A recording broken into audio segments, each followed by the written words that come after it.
प्रश्नावली 3.5 वज्रगुणन विधि में question number 3। तो क्वेश्चन नंबर 3 है 3x - 5y बराबर 20 समीकरण 1 हमने नाम दे दिया इसका, और 6x - 10y बराबर 40 समीकरण 2 नाम दे दिया।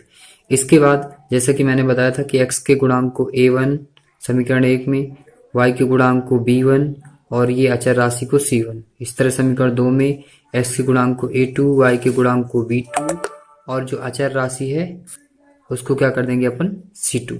यहाँ पे वही मैंने किया है, लेकिन इस बार मैंने डायरेक्टली कर दिया। जैसे कि अपन a1 = 3 और a2 = 6 ना रख के डायरेक्ट a1/a2 = 3/6। ये 1/2 कैसे है, 3 × 2 = 6 यानी 3 दूना 6। इस तरह से b1/b2 ये -5/- 10 था तो माइनस से माइनस कैंसिल हो गया, 5/10 यानी 1/2 और c1/c2 यानी 20/40 यानी 20 दूना 40 यानी 1/2। यानी कि डायरेक्ट हमारी a1 a2 b1 b2 c1 c2 की वैल्यू आ गई। अब यहाँ पे हमने क्या देखा कि सबको जो a1/a2 था, b1/b2 और c1/c2 इसको शॉर्ट फॉर्म में चेंज करने पर क्या आता है 1/2 1/2 1/2। यानी हम क्या देख रहे हैं कि a1/a2 बराबर है b/b2 के बराबर है c/c2 के। तो इसमें स्टूडेंट्स कंडीशन चेक करने की जरूरत ही नहीं है, इसमें तो डायरेक्ट कंडीशन मतलब ये हमें देख के ही पता चल गया कि सारे बराबर, यानी कौन सी कंडीशन लेगी a1/a2 बराबर b1/b2 बराबर c1/c2। अतः समीकरण निकाय के अपरिमित रूप से अनेक हल x - 3y - 7 बराबर 0, 3x - 3y - 15 बराबर 0। x - 3y 7 को हमने पक्षांतरित किया तो प्लस का हो गया, और 3x - 3y बराबर इसी तरह 15 को पक्षांतरित किया तो प्लस का हो गया। इसको समीकरण 1 और समीकरण 2 नाम दे दिया।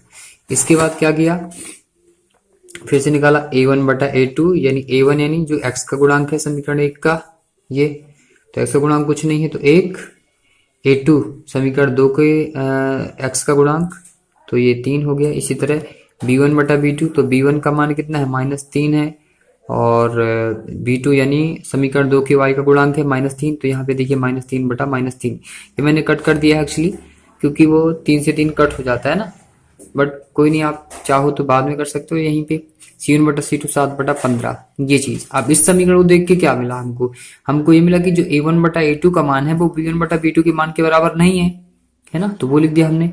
फिर a1/a2 का मान 1/3 था, b1/b2 का मान -3/-3 ये, तो 3 से 3 कैंसिल हो गया, यानी कि इसको आप इससे कट कर सकते हो। ये माइनस से माइनस का 3 और माइनस का 3 ये कैंसिल हो गया, ये माइनस से माइनस यहाँ पे कैंसिल हो गया, तो सीधे से आ गया 1। तो यहाँ पे अब जब ऐसी कंडीशन लगती है कि a1/a2 बराबर ना हो b1/b2 के, तो क्या होता है, अतः समीकरण निकाय की अद्वितीय हल है। ठीक है, जब अद्वितीय हल है तो क्वेश्चन ने बोला था तो उसे हल करिए, है ना, हल कीजिए। तो ये हल करेंगे अपन इस सूत्र विधि से, और इसकी सूत्र विधि है बताया था मैंने x बटा क्या रखना है, याद करो BCA। हमें एक सीक्वेंस लेना है BCA। अब BCA सीक्वेंस को इस प्रकार सेट करना है, पहले अपन BC - BC करेंगे, है ना, मतलब BC - BC तो ये x के बटा में आएगा, ये हमने किया भी हुआ है। फिर अपन करेंगे CA - CA तो ये y के बटा में आएगा। एरो को यहाँ पे डिनोट, फिर ये देखिए मैंने एरो को डिनोट किया है BA। अब BA का डायरेक्शन किस साइड, इस साइड, है ना, यानी आप समझ रहे हो कि BA लेना है और वो तीसरे नंबर पे रखना है, जो कि हमने यहाँ पे रखा है। ठीक है, इस तरह से हमें सूत्र को याद करने का सरल तरीका मिल गया। अब इसके बाद जब BC - BC बराबर y/CA - CA बराबर BA - BA रख दिया अपन ने, तो क्या करेंगे, इसमें 1 2 2 1 1 2 2 1 1 2 2 1 रख दिया। इतना रखने के बाद अब b1 का मान क्या है वो रख देंगे c2 का, b2 c1। यहां से देख सारे मान, जैसे कि b1 का मान क्या है, b1 का मान ये दिख रहा है, ये देखिए -3 है ना, तो ये यहाँ पे हमने b1 की जगह -3 रख दिया। फिर c2 का मान क्या है 15, तो ये हमने 15 रख दिया। इसी तरह सारी चीजों की वैल्यू अपन ने यहाँ पे पुटअप कर दी। वैल्यूज पुटअप करने के बाद क्या करना स्टूडेंट्स, अब अकॉर्डिंग टू साइन इनको सॉल्व करना है, इनके चिन्हों के हिसाब से इनको हल करना है। तो यहाँ पे देखिए, यहाँ पे मल्टीप्लाई लगा है तो इसका 15 से 3 का गुणा किया तो 15 3 45, माइनस का माइनस हुआ तो प्लस का, 3 7 21, 7 3 21, 15 एकम 15, फिर यहाँ पे 3 3 का 9, माइनस का माइनस हुआ तो प्लस, 3 एकम 3। ठीक है, अब इसके बाद ये 45 में 21 माइनस हुआ तो माइनस का 24, 21 में 15 माइनस हुआ तो 6 और 9 में 3 माइनस हुआ तो माइनस का 6, क्योंकि माइनस का 9 था।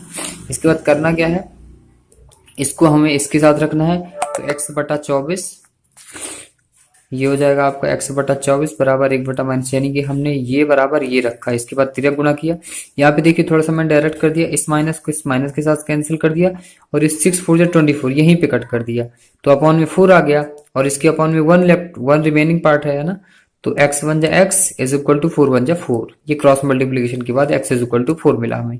इस तरह से हमने इसको इसके इक्वल में रखा, तो y upon 6 is equal to 1 upon minus 6, तो ये 6 बन जाए 6, यहाँ से 1, यहाँ से माइनस 1 बचा, क्रॉस मल्टीप्लीकेशन किया तो y बन जाए y इज इक्वल टू 1 बन जाए 1 यानी माइनस का 1, है ना। तो y की वैल्यू आ गई माइनस का 1 और x की वैल्यू आ गई 4। तो अब जो इसके न्यूमेरिकल क्वेश्चन थे वो कंप्लीट हो गए। अब चलेंगे इसके वर्ड प्रॉब्लम में। और यहाँ तक कोई भी क्वेरी हो तो प्लीज कमेंट सेक्शन पर कमेंट करके बताएं।